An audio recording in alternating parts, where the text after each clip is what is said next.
Story நேரம் Tamil வியூவர்ஸ்க்கு hi. Love story இந்த 70s next பார்ட்ல என்ன ஆக போகுதுன்னு இன்னைக்கு வீடியோல பார்க்க போறோம். லாஸ்ட் வீடியோல மூஜிங் கிட்ட ஆப்போசிட் ரூம்ல தான் நான் ஸ்டே பண்ண போறேன்னு சொல்லியிருந்தான். அதோட தான் முடிஞ்சது. ஓகே அப்படின்னு மூஜிங் கவலையே இல்லாம அங்க இருந்து கிளம்புறா. பாக்குறான். கொஞ்சம் வித்தியாசமா இல்ல? ஹஸ்பண்ட் அண்ட் ஒய்ஃப் ஒரே லாட்ஜ்ல ஸ்டே பண்ணிருக்கோம். வேற வேற ரூம்ல ஸ்டே பண்றதால தேவையில்லாத செலவு. இல்ல ஒரே ரூம்லயே ஸ்டே பண்ணிக்கலாம் வா எங்கேன்னு சொல்ல. இல்ல என் ரூம்ல தான் நான் ஸ்டே பண்ணுவேன். நான் தானே இந்த ஊர் பொண்ணு. நான் தான் உங்கள என் ரூம்க்கு கூட்டு போகணும்னு மூஜிங் சொல்றா. ஆனா என் ரூம்லயே உள்ள பாத்ரூம் இருக்கு. உன்னோட ரூம்ல இல்லன்னு சொல்ல. நைட்லாம் நான் எதிர்த்து பாத்ரூம் யூஸ் பண்ற ஆளே இல்ல. 11 மணி வரைய ரூம் கதவை திறந்திருக்கும். அப்ப உள்ள வரதுனா வரலாம். அதுக்கும் மேலனா நான் க்ளோஸ் பண்ணிட்டு தூங்கிடுவேன்னு மூஜிங் அங்க இருந்து கிளம்புறா. மூயாங் குளிச்சுட்டு ரொம்ப ஜாலியா ரூம்குள்ள வரான். ஃபெய்னி பாக்குறா. என்னடா இன்னைக்கு ரொம்ப குஷியா இருக்க? ஏனாச்சு? காசு எதுவும் கிடைச்சதான்னு கேட்க. காசு தவிர உனக்கு ஹாப்பியான விஷயம் வேற என்னன்னு மூயாங் கேக்குறான். என் அண்ணனுக்கு கல்யாணம் ஆகுறது இல்ல காலேஜ்ல இடம் கிடைக்கிறது. வேற எதுவும் இல்லைன்னு சொல்ல. நீ வேற எதை பத்தியும் திங்க் பண்ண வேணாம். ஏன்னா அதை திங்க் பண்றதுக்கு தான் நான் இருக்கேன்ல. ஃபெய்னி எனக்கு ஒண்ணு பண்றியா? நாளைக்கு கம்பெனி போகும்போது கவுன்ல வரியா ப்ளீஸ் அப்படின்னு கேக்குறான். ட்ரெஸ்ஸா? அதெல்லாம் போட்டு வர முடியாது. எனக்கு வந்துட்டு ஒரு மாதிரி அன்கம்ஃபர்டபுளா இருக்கும். ஃபிளாஷியா இருக்கும்னு சொல்லிட்டு ஃபெய்னி சொல்லிடுறா. எனக்கு பார்க்கணும் போல இருக்குன்னு சொல்லிட்டு போய் அங்க போயிட்டு மேல உன்னோட டெக்க கிளீன் பண்ணிட்டேன் ஸ்டோரேஜ்ல இருந்து. நீ போய் படுத்து தூங்குன்னு சொல்லிட்டு அவன் போய் தூங்க ஆரம்பிக்கிறான். அன்னைக்கு நைட்டு டாக்டர் சூ போய் கதவை தட்டுறாரு. ரூம் கதவை தர நான் உள்ள வரேன் அப்படின்னு. இல்ல 11 மணிக்கு மேல ஆயிடுச்சு. நான் தூங்க ஆரம்பிச்சிட்டேன். நான் தான் ஆல்ரெடி 11 மணி வரை தான் டைம்னு சொன்னேன்லன்னு சொல்லிட்டு மூஜிங் கதவையே திறக்க மாட்டேங்கிறா. சூ சிரிச்சுட்டே அங்க வந்து கிளம்பி போயிடுறான். அடுத்த நாள் காலையில ஃபெய்னி முதல் தடவையா கவுன் போட்டுதான் அங்க கம்பெனிக்கு வந்திருக்கா. உள்ள வந்துட்டு என்னம்மா அழகா இருக்குன்னு சொல்லிட்டு ஒரு லேடி பேசிட்டு இருக்காங்க. முயாங்கும் ஓடி வந்துடுறான். முயாங்கும் இன்னைக்கு டிப் டாப்பா ட்ரெஸ் பண்ணிட்டு இருக்கான். 2 பேரும் அழகா இருக்கீங்க. எங்க யாரையாவது பார்க்க போறீங்களா? இல்ல ஏதாவது இடத்துக்கு பர்சனலா போறீங்களான்னு கேட்டுட்டு கலக்குங்கன்னு சொல்லிட்டு அவங்க போயிட்டு இருக்காங்க. ஃபெய்னி பாக்குறா. என்னடா இது? யாரு ட்ரெஸ் கடன் வாங்கி போட்டு வந்திருக்க? சட்டெல்லாம் பாரு கை பத்தவே இல்லைன்னு சொல்லிட்டு இருக்கா. நல்லா இருக்குல்ல, இங்க வா என் கூடன்னு சொல்லிட்டு சாப்பிடறதுக்கு அவளை உள்ள கூட்டு போயிட்டு இருக்கான். இந்த ஃபேக்டரியிலே ஒர்க் பண்ணல, உரிமையா போறான் பாரு சொல்லிட்டு ஃபெய்னியும் திட்ட ஆரம்பிக்கிறா. பக்கத்துல வேற யாரையும் உட்கார விடாம அந்த டேபிள்ல மூயாங் காலி பண்ணி வச்சிட்டு இருக்கான். எதுக்குன்னு ஃபெய்னி பாத்துட்டு இருக்கும் போதே ஃபெய்னியோட அம்மா அப்பா அப்புறம் லின்மை எல்லாம் வராங்க. எதுக்கு இவங்க எல்லாம் இங்க வந்திருக்காங்கன்னு பாத்துட்டு இருக்க. பாவி கள்ளி சொல்லவே இல்ல எங்க கிட்ட. இப்பதான் தெரிய வருது எனக்கே. காலையில தான் தெரிஞ்சதுனால எதுவும் வாங்க கூட முடியல அப்படின்னு அவங்க அம்மா அப்பா சொல்ல. லின்மை இந்த கிஃப்ட நான் உனக்கு கொடுக்கணும்னு சொல்லிட்டு முன்னாடியே யோசிச்சேன். உன் கிரக பிரவேஷ் தனி குடிக்கலான்னு பார்த்தேன். இன்னைக்கு கல்யாண நாள். இன்னைக்குதான் சூப்பரா ஆப்டா இருக்குன்னு சொல்ல. கல்யாணமா? யாருக்கு கல்யாணம்னு ஃபெய்னி கேக்குறா. நமக்கு கல்யாண ஃபங்க்ஷன் இருக்கு அப்படின்னு சொல்லிட்டு மூயாங் சொல்லிட்டு இருக்கான். கரெக்டா ஷூ மேடம் உள்ள வராங்க. அங்க இருக்க எல்லாரையும் பார்த்து நம்ம ஹீரோ மூயாங் அவருக்கும் ஃபெய்னிக்கும் கல்யாணம் ஆயிருக்கு. அதை இன்னைக்கு அனௌன்ஸ் பண்ணி அது மட்டும் இல்லாம என்ன இந்த ப்ரோக்ராமுக்கு ஹோஸ்டா இருக்க சொல்லி கூப்பிட்டுருக்காங்க. இந்த கல்யாணத்தை உங்களுக்கு எல்லாம் அனௌன்ஸ் பண்றதுக்கு தான் நான் உள்ள வந்திருக்கேன். உங்க எல்லாரோட ஆசீர்வாதங்களும் அதே மாதிரி வாழ்த்துக்களும் இந்த ஜோடிக்கு கிடைக்கணும்னு ஷூ மேடம் கங்க்ராச்சுலேஷன் பண்றாங்க. அங்க இருக்க அத்தனை பேரும் கைத்தட்டி என்ஜாய் பண்றாங்க. இன்னொரு பக்கம் ஃபெய்னியோட அண்ணா இருக்கான்ல, அவன் ஒரு டீம் ஆளுங்களை கூட்டு வந்து அப்படியே மீன் நிறைய இருக்கு எல்லா விஷயம் தோல்லாம் நிக்கி சமைக்க ஆரம்பிக்கிறான். எனக்கு ஹெல்ப் பண்றதுக்கு ரொம்ப தேங்க்ஸ்ன்னு சொல்லிட்டு இருக்கான். இல்லப்பா அந்த பையன் எவ்வளவு கஷ்டப்பட்டு மீன்லாம் வாங்கிட்டு வந்திருக்கான் பாரு. அந்த மாதிரி ஒரு பையன் கிடைக்க உன் தங்கச்சி கொடுத்து வச்சிருக்கணும்னு மத்தவங்க எல்லாம் பேசுறாங்க. அங்க ஷூ மேடம் சாரி இப்போ வந்துட்டு ஃபெய்னியோட வீட்ல இருந்து ஃபெய்னியோட அப்பா பேசுவாருன்னு சொல்ல. அவர் வேகமா இந்த பையன் ஒரு ஹீரோ மட்டும் கிடையாது, ரொம்ப தங்க மனசுக்காரன். என் பொண்ணு கொடுத்து வச்சிருக்கவ. எங்க குடும்பத்துக்கு இவன் மருமகனா கிடைக்க நாங்க எல்லாருமே கொடுத்து வச்சிருக்கோம் அப்படின்னு சொல்ல ஆரம்பிக்கிறாரு. சாரி ஆனா இன்னைக்கு வந்துட்டு நம்ம மூயாங்கோட ஃபேமிலில இருந்து சந்தர்ப்ப சூழ்நிலையால யாரும் வரல. சோ நம்ம அடுத்த ஃபங்க்ஷனுக்கு போலான்னு ஷூ மேடம் சொல்றாங்க. பார்த்தா வாசல்ல தான் நின்னு மூஜிங் பாத்துட்டு இருக்கா. ஷூ உள்ள வந்துடுறான். சாரி நாங்க வரதுக்கு லேட் ஆயிடுச்சு அப்படின்னு சொல்லிட்டு இருக்கான். இது யாரு அங்க இருக்க எல்லாரும் பாத்துட்டு இருக்காங்க. மூஜிங்கோட கையை பிடிச்சு உன் தம்பி கல்யாணத்துல ரெக்ரெட்ஸ் இருக்க வேணாம் வா உள்ள போலாம், வெளியே இருந்து வேடிக்கை பார்க்காத அப்படின்னு அவள உள்ள கூட்டு போயிடுறான். மூஜிங் நேரா உள்ள போயிட்டு மூயாங் என்னோட தம்பி, என் அம்மா அப்பா சார்பில் அவன் கல்யாணத்துக்கு நாங்க வந்திருக்கோம். இது என்னோட ஹஸ்பண்ட்னு சொல்லிட்டு சூவையும் இன்ட்ரடியூஸ் பண்றா. இது ஹஸ்பண்டா அப்படின்னு மூயாங்கே ஷாக் ஆயிட்டு பாத்துட்டு இருக்கான். சூ பாக்குறான். நான் டாக்டரா இருக்கேன். என் குடும்பமே மிலிட்டரி ஃபேமிலில இருந்து வந்திருக்கு. இன்னைக்கு எங்க குடும்பத்துக்குள்ள ஃபெய்னியையும் நாங்க ஒரு மெம்பரா இணைச்சுக்கிறோம். எங்களுக்கு ரொம்ப சந்தோஷம் அப்படின்னு சொல்லிட்டு பயங்கரமா பேச ஆரம்பிக்க மூஜிங்க்கு ரொம்ப டச்சிங்கா ஃபீல் ஆகுது. நல்லபடியா நமக்கு பெருமை சேர்க்கிற மாதிரி பேசிட்டான்னு. ஃபெய்னியோட அப்பா அம்மாலாம் ரொம்பவே இமோஷனல் ஆயிடுறாங்க. மூயாங்க பார்த்து ஃபெய்னிக்கு ஏதாவது 4 வார்த்தை சொல்லுப்பான்னு சொல்ல. நான் மேல எவ்வளவு பாசம் வச்சிருக்கேன் அப்படிங்கறத இந்த ஒரு கல்யாணத்து மூலமா தான் மட்டும் காட்ட முடியும். அதனால்தான் நான் எவ்வளவு ப்ரௌடான ஒரு ஹஸ்பண்டா இருக்கேன்னு காட்டுறதுக்காக இந்த கல்யாண ஃபங்க்ஷன் இது நம்மளோட பெஸ்ட் மெமரியா இருக்க போகுதுன்னு சொல்லிட்டு இருக்கான். ஃபெய்னிக்கு ரொம்ப ஆக்வர்டா இருக்கு, வெக்கமா இருந்துட்டு இருக்கு. திருன்னு வரவ நல்லா முழிச்சிட்டு இருக்கா. என்னப்பா அது கல்யாண ஃபங்க்ஷனுக்கு எனக்கு விருந்து இவ்வளவு போரிங்கா இருக்கு, கம்பெனி சாப்பாடுன்னு ஆளுங்க கேக்குறாங்க.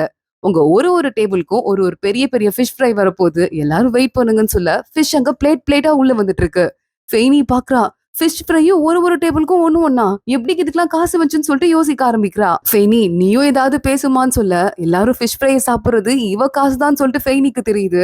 இப்படி எனக்கே தெரியாம மூயாங் எல்லாருக்கும் ஃபிஷ் ஏற்பாடு எனக்கு கல்யாண ஏற்பாடு பண்ணிருப்பாரு, நான் எதிர்பார்க்கவே இல்ல. ரொம்ப ஆனந்தமா இருக்கு. ஆனந்தத்துல கண்ணீர் வருதுன்னு கதறி அழ ஆரம்பிக்கிறா. மூயாங் பாக்குறான். காசு போன கவலையில தான் அழுவுறான்னு அவனுக்கே நல்லா தெரியுது. எப்படிடா இத்தனை மீன் இந்த பையன் வாங்குனா, ரொம்ப பெரிய ஆள் தான் போல இந்த மூயாங்க. அது மட்டும் இல்லாம ஃபெய்னி குடுத்து வச்சவன்னு அங்க இருக்க ஆளுங்க எல்லாம் பேசிட்டு இருக்காங்க. அப்ப அங்க இருக்க பொண்ணு, நான் கூட இந்த 2 பேருக்கு நடுவுல லவ்வே இல்ல போல நினைச்சிட்டேன். பங்கு பெட்ல தான் படுத்திருந்தாங்க. ஏன்டா கீழ படுத்துப்போன்னு சொன்னாங்க. ஆனா அத்தனோட இடத்துல எப்படி கீழ படுத்துக்க முடியும்னு யோசிச்சேன். ஆனா இவங்க பண்ற லவ்வ பார்த்தா படுத்துப்பாங்க போல அட்ஜஸ்ட் பண்ணின்னு சொல்லிட்டு சிரிக்க ஆரம்பிக்க, அங்கன்னு பார்த்து இந்த ஃபெங்லின் எல்லாத்தையும் காதுல வாங்கிடுறா. ஓ அப்படி கதை போதான்னு மனசுக்குள்ள ஏதோ யோசிக்க ஆரம்பிக்கிறா. ஃபெய்னி மறுபடியும் வீட்டுக்கு வரா. மூயாங்க உள்ள வந்து தூக்கமா இருக்குன்னு சொல்லிட்டு தூங்க ட்ரை பண்றான். ஃபெய்னி எந்திரிக்க போறியா இல்லையா? அந்த காசு எங்க இருந்து வந்துச்சு? ஏது உனக்கு காசுன்னு கேட்க, உன் காசு தான் எடுத்துட்டேன் அப்படின்னு மூயாங் பயந்துகிட்டே சொல்றான். எவ்வளவு செலவாச்சுன்னு ஃபெய்னி கேக்குறா. அதுவா அது வந்துட்டு ஒரு 60 ரூபாய் ஆச்சுன்னு சொல்ல, ஃபெய்னி வேகமா போய் பர்ஸ் எடுத்து செக் பண்ண ஆரம்பிக்கிறா. அவ்வளவு காசு குறைஞ்சிருக்கு. என்ன பண்ணி வச்சிட்டு இருக்க? இந்த காசை நான் எதுக்காக சேர்த்து வச்சிருக்கேன்னு உனக்கு தெரியும்ல அப்படின்னு ஃபெய்னி கேட்டுட்டு இருக்கா. நான் மீனை நானா தான் பிடிக்கலான்னு பார்த்தேன், ஆனா முடியல. அதனால காசை உன்கிட்ட இருந்து கடன் வாங்கியிருக்கேன். சீக்கிரமா உன்கிட்ட திரும்பி கொடுத்துருவேன் அப்படின்னு அவன் சொல்லிட்டு இருக்கான். இன்னும் 2 மந்த்ஸ்ல எனக்கு வேலை கிடைச்சிரும், அதுல சம்பளம் வரும், அதை நான் உனக்கு கொடுத்துருவேன்னு சொல்ல, எதுக்காக சேர்த்து வச்சிருக்கேன்னு தெரிஞ்சும் இப்படி பண்ணிட்டல, நான் வெளியே போனேன் கொஞ்சம், பின்னாடி வராதுன்னு சொல்லிட்டு ஃபெய்னி அங்க இருந்து கிளம்பிடுறா. இன்னொரு பக்கம் லின்மை வெளியவே வெயிட் பண்ணிட்டு இருக்கா. ஃபெய்னியோட அண்ணா உள்ள போயிட்டு இன்னைக்கும் வேலை கிடைக்கல, ஆனா அவர் பயங்கரமா என்கரேஜ் பண்ணார் தெரியுமான்னு சொல்ல இவ பாக்குறா. நான் போய் கத்தி வேலை வாங்கி தருவான்னு கேக்குறா. ஏய் சீ பைத்தியம், அதெல்லாம் வேணாம், நான் பாத்துக்கிறேன்னு சொல்லிட்டு இவன் சமாளிக்கிறான். உன்னை லவ் பண்றது எனக்கு ஏதோ போர்ல இருக்க மாதிரி இருக்கு. முன்னாடி நீ வீட்டுக்கே வரமாட்டேன்னு சொன்ன, அப்புறம் வீட்டுக்கு வந்ததுக்கு அப்புறம் கூட நமக்கு வீடு தங்கறதுக்கே இல்லாம இருந்தது, இப்ப வேலை இல்லாம இருக்கு. ஒவ்வொரு தடவையும் நான் என்ன கஷ்டப்படுத்திக்கிட்டே இருக்க. என் அம்மாவே ஓகே சொன்னா கூட உனக்கு வேலை இல்லைன்னா நான் உன்னை கல்யாணம் பண்ணிக்க மாட்டேன், புரியுதான்னு சொல்லிட்டு லின்மை அங்க இருந்து போயிடுறா. எப்படியாவது வேலை வாங்கணுமேனு இவன் டென்ஷன் ஆயிட்டு இருக்கான். லின்மை வீட்டுக்கு போறா. பார்த்தா அவங்க அண்ணா வீட்டுல ஒரு மாப்பிள்ளைய கூட்டு வந்து வச்சிட்டு இருக்காங்க. வாமா வாமா உள்ள வந்து சாப்பிடுன்னு சொல்லிட்டு அவங்க அண்ணா கூப்பிடுறாரு. லின்மை போய் உள்ள உட்கார்றா. அந்த பையன் கூட சேர்ந்து இவளும் குடிக்கிற மாதிரி. உங்களை ஃப்ரெண்டா நினைச்சுக்க சொல்லி அம்மாவும் அண்ணாவும் சொல்றாங்க. அதனால சொல்றேன், எனக்கு ஒரு பாய் ஃப்ரெண்ட் இருக்கான், சரியான மரமண்ட, நான் சொல்றதையும் கேட்க மாட்டான், பயங்கரமா வெறுப்பேத்துறான். என்ன பண்றதுன்னு சத்தியமா எனக்கு புரியலன்னு இவ புலம்ப ஆரம்பிக்க, பாய் ஃப்ரெண்டா, சரி எனக்கு ஒரு வேலை இருக்கு, அதை பத்தி நான் மறந்துட்டேன், இப்ப கிளம்புறேன்னு சொல்லிட்டு அந்த பையன் கிளம்பிடுறான். ஏண்டி இப்படி பண்றேன்னு உங்க அம்மா திட்ட ஆரம்பிக்க, ஏமா நீ தானே ஃப்ரெண்டா பாக்க சொன்ன, என் ஃப்ரெண்ட்ஸ் கிட்ட கூட இதெல்லாம் நான் சொன்னது இல்ல, அதெல்லாம் சொல்லியிருக்கேன்னு சொல்ல, உன்ன மாதிரி ஒரு பொண்ணு எப்படி என் வயித்துல பிறந்தாலும் தெரியலன்னு அவங்க அம்மா கத்துறாங்க. அதெல்லாம் காதுல வாங்காமல் இனிமே சாப்பிட ஆரம்பிக்கிறா. இங்க நைட்டு ரொம்ப நேரம் ஆயிடுது, மழை வந்துட்டு இருக்கு. மூயாங் பாக்குறான் ஃபெய்னி இன்னும் வீட்டுக்கு வரலன்னு கையில கொடை எடுத்து தேடி போயிட்டு இருக்கான். கதவை திறக்கத்துக்குள்ள ஃபெய்னி உள்ள வரா, கையில ஏதோ பாக்ஸோட.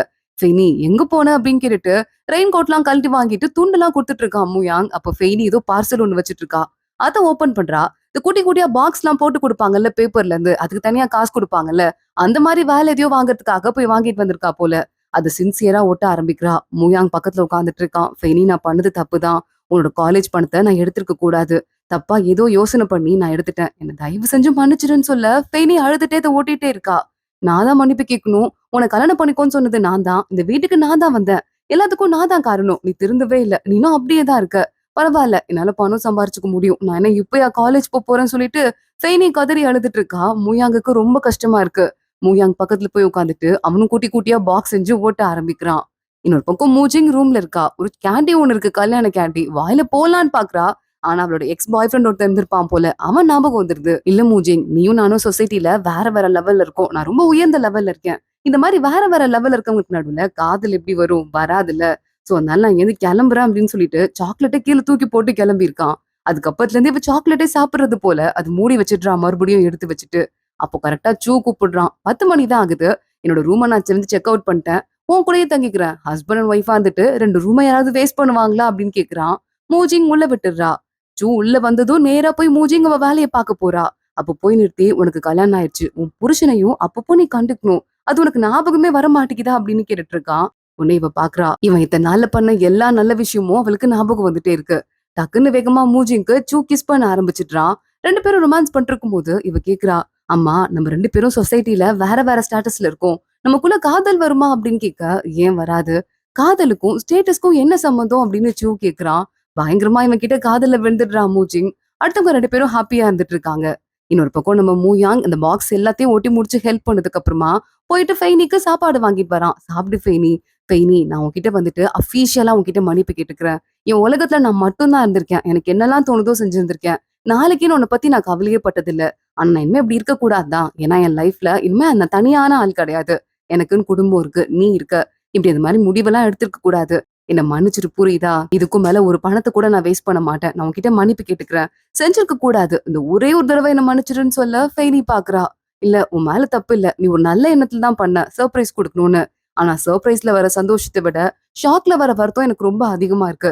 சோ இனிமே இப்படி பண்ணாத. உனக்கு தண்டனையா இன்னும் 3 மாசத்துக்கு என் கூட சேர்ந்து இந்த குட்டி டப்பாலாம் ஊட்டி தரணும். ஓகேவான்னு கேக்குறா. அதுவும் பண்றேன். இந்த குரோஷேட் பண்ணி வச்சிருக்கே அதையும் எனக்கு எப்படின்னு சொல்லி கொடு. அதையும் பண்றேன் அப்படின்னு இப்ப முதல்ல சாப்பிடுன்னு சொல்றான். நீயும் சாப்பிடல தானே? சாப்ஸ்டிக் எடுத்துட்டு வா. 2 பேரும் சேர்ந்து சாப்பிடலாம் அப்படின்னு இவங்க 2 பேரும் சேர்ந்து சாப்பிட ஆரம்பிக்கிறாங்க. ஒரு வழியா சமாதானம் ஆயிடுறாங்க. அடுத்த நாள் காலைல குட்டி பாக்ஸ் எல்லாம் ஒட்டி டப்பாக்குள்ள போட்டு அடுக்கி வச்சுட்டு மூயாங்க எடுத்து போயிட்டு இருக்கான். ஒரு வண்டி ஒண்ணு வாடகைக்கு வாங்கி வச்சிட்டு இருக்கா. இதுக்கு வந்து 10 பைசா குடுக்கணும் மேடம்க்கு. அவங்க கிட்ட குடுத்துருன்னு சொல்ல, இதெல்லாம் நான் என் வண்டியில வச்சு நானாவே எடுத்துட்டு போயிருவேன். எதுக்கு அவங்களுக்கு காசு செலவு பண்ணணும்னு மூயாங்க கேக்குறான். "பெய் நீ பரவாயில்லையே, நான் நல்ல டீச்சர் தான் போல. அதுக்குள்ள கத்துக்கிட்டேன்னு கிண்டல் பண்றா." அப்ப மூஜிங்கும் சூவும் அங்க வராங்க. "நீங்க வாங்க மாடிக்கு போலாம்" அப்படின்னு ஃபெய்னி கூப்பிடுறா. "இல்லம்மா ட்ரெயினுக்கு டைம் ஆச்சு. உங்கள பார்த்து ஸ்வீட்ஸ் குடுத்துட்டு போலான்னு தான் வந்தேன்" அப்படின்னு மூயாங்குக்கு ஸ்வீட் குடுக்குறாங்க. "தலையில அடிபட்டிருக்குன்னு கேள்விப்பட்டேன். நீ வந்து எங்க ஊருக்கு வந்தனா உன்னை நான் கம்ப்ளீட்டா செக் பண்றேன்" அப்படின்னு சொல்லிட்டு சூ சொல்றாரு. "இல்ல மாமா, எனக்கு இப்ப சரியாயிடுச்சு. நான் நார்மலா தான் இருக்கேன். என்னை பத்தி கவலைப்பட வேண்டாம். நான் அவகிட்ட வந்துட்டு என்னை விட்டு போயிருவாளோன்னு சொல்லிட்டு பொய் சொன்னேன்" அப்படின்னு ஃபெய்னிய பார்த்து சொல்லிட்டு இருக்கான். "ஓ அப்படியா கதைங்கிற மாதிரி மூஜிங் பார்த்துட்டு ஃபெய்னி கிட்ட இந்த காசை வச்சுக்கோ. ஒரு சிஸ்டரா என்னால கொடுக்க முடிஞ்ச ஒரு கிஃப்ட் இதுன்னு சொல்ல, இல்லங்க வேண்டாம் அப்படின்னு ஃபெய்னி சொல்றா. மூயாங் வேகமா வாங்கிக்கிறான். என் அக்கா ஒரு தடவை முடிவு பண்ணிட்டா மாறவே மாட்டா. வாங்கி வச்சுக்கோ. இந்த காசை பத்திரமா வச்சுக்கோன்னு சொல்ல, அவங்க 2 பேரும் அங்கிருந்து கிளம்பிடுறாங்க. காசை உள்ள வச்சிருன்னு சொல்லிட்டு மூயாங் அங்கிருந்து வண்டி எடுத்து கிளம்பி போயிடுறான். ஃபெய்னி பாக்குறா. "அக்கா ஒரு நிமிஷம் இருங்க. நானும் உங்க கூட வேலைக்கு வரேன். இந்த பேக்க உள்ள வச்சுட்டு வரேன்னு" சொல்லிட்டு வேகமா உள்ள போயிட்டு பேக்க போட்டு கதவை சாத்திட்டு நேரா வந்துடுறா. அந்த அக்கா கிட்ட பேசிக்கிட்டே இருக்கா. "இல்ல அந்த போஸ்ட் காலியாக போகுதுல, ரிட்டையர்ட் ஆக போறாங்க. அந்த போஸ்ட என் அண்ணனுக்கு பேசலான்னு தான் பாக்குறேன்" அப்படின்னு ஃபெய்னி சொல்லிட்டு இருக்கா. அந்த அக்கா பாக்குறாங்க. "குடுக்கலாம் தான்மா. அந்த போஸ்டுக்கு ஆசைப்பட்டு எனக்கு டிவி கூப்பன் குடுக்குறேன்னு கூட ஒருத்தவங்க சொன்னாங்க. இன்னும் என்ன பண்றது நான் முடிவு பண்ணல" அப்படின்னு சொல்ல, "டிவி கூப்பன் நான் எப்படியாவது அரேஞ்ச் பண்ணி தரேன். என் அண்ணனுக்கு அந்த போஸ்ட் குடுங்கக்கா" அப்படின்னு ஃபெய்னி கேட்டு பாக்குறா. "சீக்கிரம் எவ்வளவு சீக்கிரம் நீ குடுக்குறியோ அவ்வளவு சீக்கிரம் பார்க்கலாம்" அப்படின்னு அந்த அக்காவும் சொல்லிட்டு போறாங்க. இங்க அழுத்தமா எம்ப்ளாய்மெண்ட் ஆபீஸ்ல போய் ஃபெய்னியோட அண்ணா உட்கார்ந்துட்டு இருக்கான். அந்த ஆபீசர் பார்த்துட்டு, "எப்பா வேலை எதுவும் இல்லப்பா. நீ இருக்கிற டார்ச்சர பார்த்து எனக்கு ஒரு வேலை தோணுது. அங்க போய் பார்க்கறியான்னு" கேக்குறாரு. என்ன வேலைன்னு கேட்டுட்டு இருக்கான். பால் பாட்டில்லாம் கழுவுவாங்கல்ல, கண்ணாடி பாட்டிலு. அந்த வேலைக்கு தான் அனுப்பியிருக்காங்க. ஃபுல்லா லேடீஸ். இவன் ஒருத்தன் மட்டும் தான் பையன் இருக்கான். ஆமாப்பா உனக்கு கல்யாணம் ஆயிடுச்சா? கேர்ள் ஃபிரெண்ட் இருக்கான்னு அங்க இருக்க எல்லாருமே இவனை பத்தி விசாரிச்சுட்டே இருக்காங்க. இவனுக்கே லைட்டா கூச்சமா இருந்துட்டு இருக்கு. இங்க அடுத்து பொண்ணுங்க குளிக்கிற பாத்ரூம்ல ஃபெய்னி எங்க இருக்க அக்கா கிட்ட, "அக்கா உங்க ஸ்கின் இன்னும் 20 வயசுல இருக்க மாதிரியே அழகா இருக்குக்கா" அப்படின்னு ஐஸ் போட்டுட்டு, "ஆமா உங்க வந்து தம்பி யாரோ கமர்ஷியல் டிபார்ட்மெண்ட்ல இருக்காங்கல்ல, ஒரு டிவி கூப்பன் ஏற்பாடு பண்ண முடியுமா" அப்படின்னு அடுத்த பிட்ட போட்டு பாக்குறா. அதுக்கு ஒண்ணே இந்த அக்கா, "ஃபெனி கல்யாணம் ஆன புதுசுலயே டிவியா? அதுக்கெல்லாம் கூப்பன் கிடைக்கிறது எவ்வளவு கஷ்டம் தெரியுமா?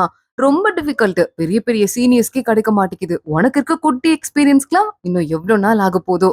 அதுக்கெல்லாம் ஆசைப்படாத. ஒருவேளை ஒரிஜினலா வாங்கணும்னு நினைச்சா கூட கூப்பன் இல்லாம 500 கிட்ட ஆகும். முடியுமான்னு கேக்குறாங்க. என்னது அவ்வளவா? அது முடியாதுன்னு ஃபெய்னி சொல்லிட்டு இருக்கா. சரி என்ன பண்றதுன்னு அவ யோசிச்சுட்டே கிளம்பிடுறா. வேலையை முடிச்சுட்டு மூயாங்கும் ஃபெய்னியும் ஒன்னா தான் வீட்டுக்கு வந்துட்டு இருக்காங்க. அப்போ கரெக்டா இந்த ஃபெங்லின் வந்துடுறா. உங்க 2 பேருக்கும் கல்யாணம் ஆச்சு. நான் வாழ்த்து சொல்லவே இல்ல. அதான் உங்கள வாழ்த்திட்டு போலான்னு வந்தேன். வீட்டுக்கு போலாமான்னு கேக்குறா. மூயாங் பாக்குறான். "அதான் நல்லா வாழ்த்துனீங்களே. வீட்ல பெயிண்ட நாசம் பண்ணி அது போதாதான்னு" கேக்குறான். "இல்ல சாரி. உங்க புது வீட்டுக்கு கூட்டு போங்களேன். தப்பா எடுத்துக்காதீங்கன்னு" ஃபெங்லின் சொல்றா. மூயாங் ஃபெய்னி 2 பேரும் ஒருத்தங்க ஒருத்தங்க பாத்துக்கிறாங்க. அந்த பங்கர் பெட்ல தனித்தனியா தலைவாணி பாயெல்லாம் போட்டிருக்காங்க. உடனே ஃபெய்னி பாக்குறா. "மூயாங் நீ என்ன தெரியுமா பண்ற? நேரா போயிட்டு உங்களுக்கு சாப்பிடறதுக்கு எதுனா வாங்கிட்டு வா. நான் ஃபெங்லின ரூம்க்கு கூட்டு போறேன்னு" சொல்லிட்டு சாவிய தூக்கி அவன் பையில போட்டு விட்டுடுறா. இவங்க 2 பேரும் கிளம்பி போயிட்டு இருக்காங்க. மூயாங் பின்னாடி வெளியா போயிட்டு அங்க மாடிக்கு போறதுக்கு பைப் இருக்கும்ல, அதுல எப்படி ஏறுறது அப்படி சொல்லிட்டு யோசிச்சுட்டு இருக்கான். அதுக்குள்ள ஃபெய்னியும் அந்த ஃபெங்லினும் மேல ஏறிட்டே இருக்காங்க. ஐயோ அப்படின்னு சொல்லிட்டு இவ பாத்துட்டு இருக்கும் போதே மூயாங் விண்டோ வழியா நேரா உள்ள ஏறி வந்துடுறான். "சே நான் கீய வெளியவே மறந்து வச்சுட்டேன். அதாவது மூயாங்கோட பேக்ல இருக்கு. அத மறந்துட்டேன்னு" சொல்லிட்டு, "நீ வேணா அப்புறம் இன்னொரு நாள் வரியா?" அப்படின்னு ஃபெங்லின் கிட்ட கேக்குறா ஃபெய்னி. "இல்ல பரவாயில்ல. இவன் இங்க தானே வெளிய போயிருக்கான். அவன் வர வரைய நான் வெயிட் பண்றேன்னு" சொல்லிட்டு அங்கேயே வெயிட் பண்ணிருக்கா. மூயாங் உள்ள எல்லா ஸ்டோரேஜ் ஐட்டத்தையும் தூக்கி மேல வச்சுட்டு, இங்க கீழ இருக்க பெட்ல 2 பேரும் படுத்திருக்க மாரி மாத்தும் போது, திடீர்னு சத்தம் கேட்டுருது. ஏதோ சத்தம் கேக்குதுன்னு ஃபெங்லின் ஓடுறா. "இல்ல இல்ல எலிதான். வேற ஒண்ணும் இல்ல. தப்பா எடுத்துக்காத." அப்பப்போ ஒரு எலி டார்ச்சர் பண்ணுதுன்னு சொல்ல, எலி ஏதோ சாக்லேட்ட கடிக்கிற மாரி மூயாங் அதுக்கான செட்டப்ப கூட பண்ணி வச்சுட்டு, மறுபடியும் விண்டோ வழியா குதிச்சு வெளிய வந்துடுறான். சாரி ஃபெய்னி, சாவி எடுத்துட்டு போயிட்டான், உள்ள போங்கன்னு கேட்டுட்டு இருக்கான். உள்ள நேரா அந்த ஃபெங்லின் ஓடி போறா. செக் பண்ணி பார்க்க ஆரம்பிக்கிறா. ஒரே பெட்ல படுத்திருக்க மாதிரி பக்காவா செட்டப் ரெடி பண்ணி வச்சிட்டு இருக்கான். சூப்பர்ங்கிற மாதிரி ஃபெய்னி பார்த்துட்டு இருக்க. என்ன இவ்ளோடு பெட் போட்டிருக்கீங்க, இதுல எப்படி 2 பேரும் படுத்துப்பீங்க அப்படின்னு கேள்வி கேட்டுட்டு இருக்கும் போதே சாக்லேட் குடுக்கலாம்னு நினைச்சேன் எங்க கல்யாண கேண்டி. ஆனா அதுக்குள்ள எலி கடிச்சு வச்சிருச்சு பாருங்க. இதோட தொல்லையா இருக்கு. வேற ஏதாவது எடுத்து தரவான்னு கேட்க ஃபெங்லின் பாக்குறா. இல்ல இல்ல இருக்கட்டும், வேற எதுவும் வேண்டாம். இத்தனோண்டு இடத்துல படுத்திருக்கீங்க, இருங்க கொஞ்சம் வீட சுத்தி பாக்குறேன் அப்படின்னு டேபிள் கூட இத்தனோண்டு இருக்குன்னு டிராவ ஓபன் பண்றா. அதுக்குள்ள அங்க கம்பெனில கொடுத்த அந்த கான்ட்ரசெப்டிவ்ஸ் இருக்குல்ல, அதெல்லாம் உள்ள இருக்கு. இல்ல உங்களுக்கு கல்யாணம் ஆகி கொஞ்ச நாள் ஆச்சு, குடுத்த ஐட்டம் எல்லாம் அப்படியே இருக்கு, அதெல்லாம் எதையும் யூஸ் பண்ணலையா அப்படின்னு கொஞ்சம் நக்கலாவே கேள்வி கேட்கிறா ஃபெங்லின்.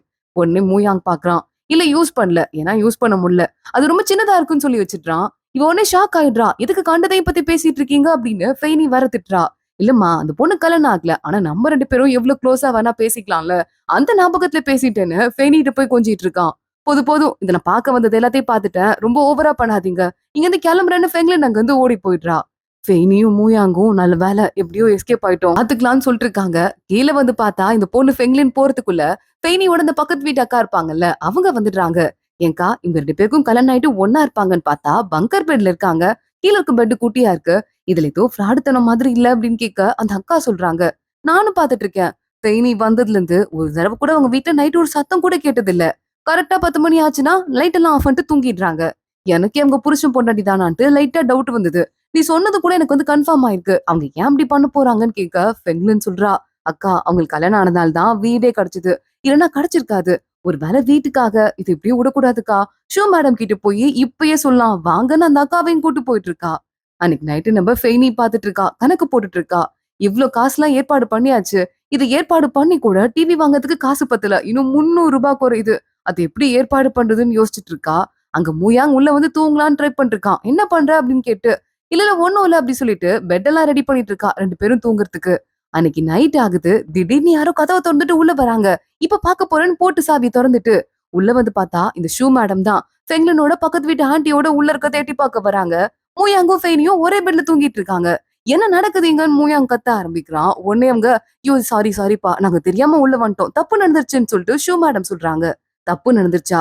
புதுசா கல்யாணம் ஆன ஒரு ஜோடியோட ரூம்குள்ள, அவங்க வீட்டுக்குள்ள இப்படி இஷ்டத்துக்கு நுழைஞ்சு வந்துட்டு இருக்கீங்க, அநியாயமா இல்லைன்னு கேட்க ஃபெங்லின் பாக்குறா. கல்யாணம் ஆன ஜோடி யாராவது பங்கர் பெட்ல படுப்பாங்களா? அநியாயமா இருந்தது, அதான் எங்களுக்கு டவுட் வந்ததுன்னு சொல்ல, ஸ்டோரேஜுக்காக நாங்க யூஸ் பண்றோம், நாங்க 2 பேரும் ஒல்லியா இருக்கதால கீழ இருக்க பெட்லயே படுத்துக்குவோம், இது உங்களுக்கு என்னங்க சந்தேகம் அப்படின்னு பயங்கரமா மூயாங் கத்த ஆரம்பிக்கிறான். என் பொண்டாட்டி கூட ஒன்னா படுத்து தூங்குறதுக்கு கூட உங்ககிட்ட லெட்டர் எழுதி கொடுத்துட்டு நீங்க சம்மதம் கொடுக்குற வரைய வெயிட் பண்ணுமா என்ன? நானும் வந்து பாத்துட்டே இருக்கேன். சரி, பக்கத்து வீட்டுக்காரங்களுக்குலாம் டிஸ்டர்ப் பண்ண கூடாதுன்னு நாங்கெல்லாம் எவ்வளவு தெரியுமா கண்ட்ரோல்டா வாழ்ந்துட்டு இருக்கோம். ஆனா அதெல்லாம் புரிஞ்சுக்காம நீங்க இந்த அளவுக்கு மோசமா பிஹேவ் பண்ணிட்டீங்க, இதெல்லாம் சுத்தமா சரியில்லை அப்படின்னு சொல்லும் போதே ஃபெய்னி பாக்குறா. ஃபெங்லின், உனக்கு அவ்வளவு டவுட் இருந்ததுன்னா இன்னைக்கு வேணா இங்கேயே நைட் படுத்துக்கோ, நாங்க 2 பேரும் புருஷன் பொண்டாட்டியா இருக்கோமா இல்லையான்னு வேணா பாத்துட்டு போன்னு சொல்ல, ஃபெங்லின் ஓவரா பேசாத அப்படிங்கிற மாதிரி வரா. எல்லாம் உள்ள வாங்க, வெளிய இருக்கவங்க கூட உள்ள வாங்கன்னு மூயாங் கூப்பிட்டு இருக்கான். ஷூ மேடம் பாக்குறாங்க. தப்பு நடந்துச்சுப்பா, ஓவரா பண்ணிக்காத, மறந்துருன்னு சொல்லிட்டு மன்னிப்பு கேட்டுட்டு அங்க இருந்து வெளியே ஓடி போறாங்க. அப்பாடா எஸ்கேப்னு ஃபெய்னி மூயாங் பாத்துட்டு இருக்காங்க.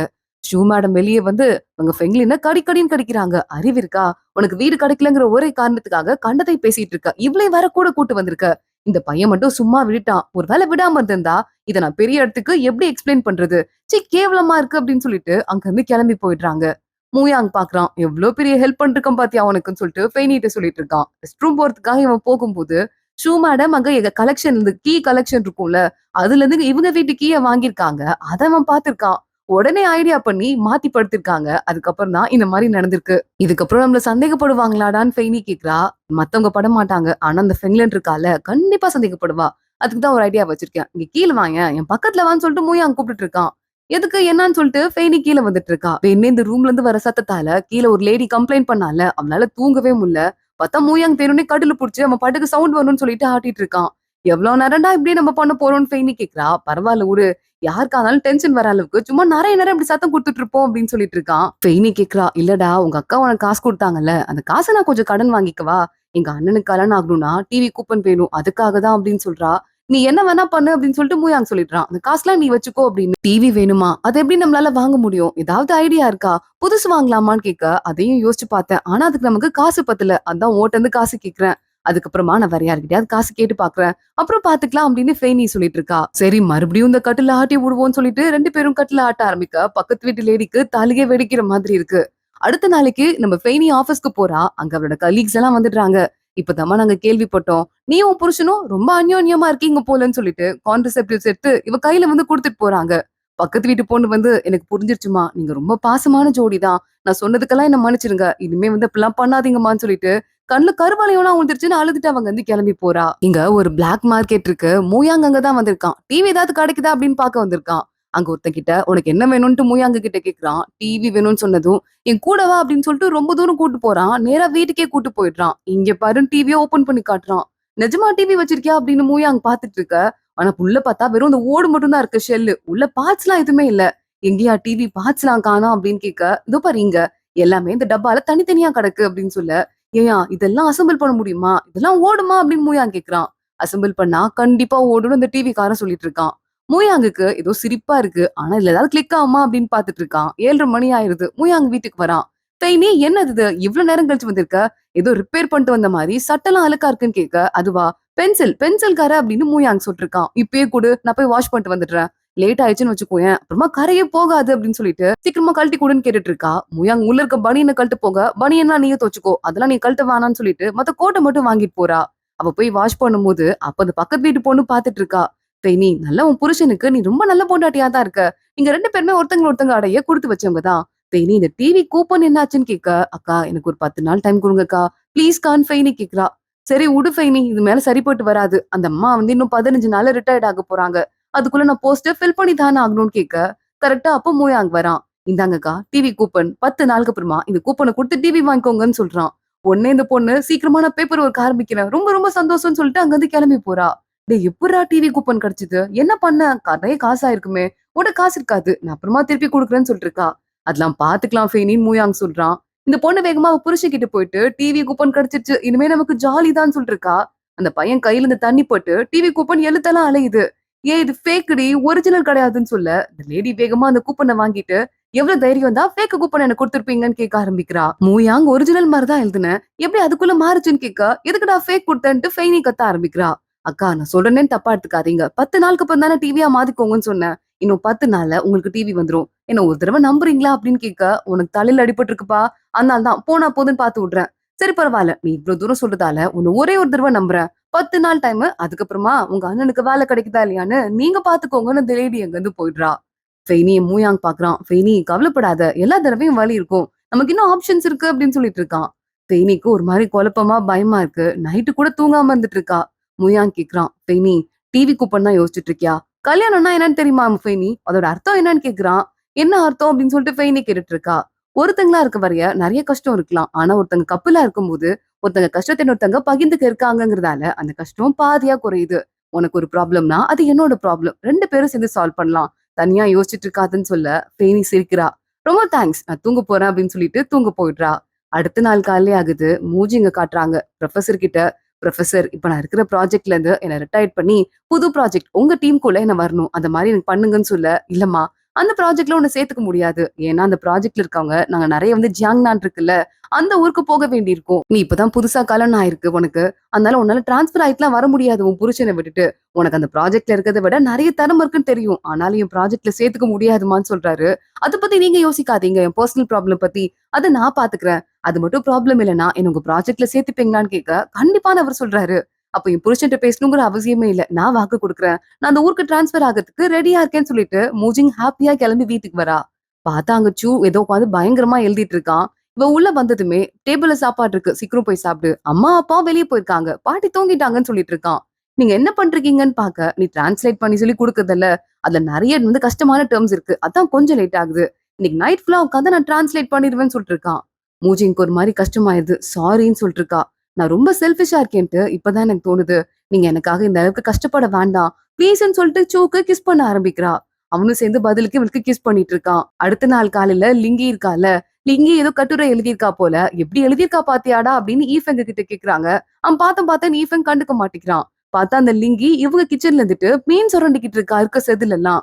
சூப்பரா எழுதியிருக்கமா அப்படின்னு சொல்ல ஆண்டி உங்களை பத்தி கூட நான் ஒரு கட்டுரை எழுதுறேன் உங்க கம்பெனியை பத்தி கூட எழுதுறேன். நான் உங்க கம்பெனிக்கு விசிட் பண்ணவான்னு கேட்க சூப்பர் நீ எப்ப வேணா விசிட் பண்ணலாம். ஈஃபெங்குக்கும் சில புக்ஸ் எல்லாம் சஜஸ்ட் பண்ணுமா. இனிமே அவன் உன் கையில தான் இருக்கான். அவன நல்லா பாத்துக்கோன்னு சொல்ல, நீங்க கவலையப்படாதீங்க. நான் பாத்துக்கிறேன்னு சொல்லிட்டு மறுபடியும் மீன் சுரண்ட ஆரம்பிச்சுடுறா. இங்க லின்மை ஃபெய்னியோட அண்ணன வீட்டுக்கு கூட்டு போயிட்டு இருக்கா. நீ வந்து உன் ஜாப் டெம்பரவரிங்கிற விஷயத்த வீட்ல சொல்லாதன்னு சொல்லிட்டு உள்ள போக, பார்த்தா சிம்பிளா நூடுல்ஸ் சாப்பிட்டுட்டு இருக்காங்க. இன்னைக்கு இவன கூட்டு வரேன்னு சொன்னேன். நல்லா விருந்து கூட சமைக்கலையான்னு கேட்க, இல்ல சமைக்கல. கையில காசு இல்ல. அது மட்டும் இல்லாம எனக்கு வந்து எல்லாருக்கும் கொஞ்சம் உடம்பு சரியில்லைன்னு சொல்லிட்டு அக்கறை இல்லாம பேசிட்டு இருக்காங்க. வேலை இல்லாத பையனுக்கு விருந்து போடுவாங்களா அப்படின்னு. இவனுக்கு வேலை கிடைச்சிருச்சுன்னு சொல்லிட்டு லின்மை சொல்றா. உடனே அத்தனை பேரோட கவனிப்பும் மாறிடுது. உட்காருப்பா உட்காருப்பா அப்படி சொல்லிட்டு கூப்பிட்டு உட்கார வைக்கிறாங்க. என்ன வேலைன்னு கேட்க பால் பாட்டில் கழுவுறதுன்னு சொல்றான். பால் பாட்டில் கழுவுறதா? பொண்ணுங்களோட சேர்ந்து பால் பாட்டில் கழுவுறதெல்லாம் ஒரு வேலைன்னு சொல்லிட்டு பாத்துட்டு இருக்கியா? இதுக்குதான் என் ஃப்ரெண்டு கூட்டு வந்தேன் அன்னைக்கு. நீ அந்த பையனே கல்யாணம் பண்ணிக்கலாம்னு சொல்ல பெயினியோட அண்ணன் கடுப்பாயிடுறான். உன் தங்கச்சி இருக்கால வேற எந்த பையனையும் திரும்பி பார்க்க மாட்டா என்ன தவிர. அவனை நல்லா பாத்துக்க வேண்டியது ஏன் பொறுப்பு. நான் பாத்துக்கிறேன்னு சொல்லிட்டு அங்கிருந்து போயிடுறான். இனிமே பின்னாடியே ஓடி வரா. இன்னைக்கு தாண்டா நீ வீரமா சூப்பரா பேசியிருக்க.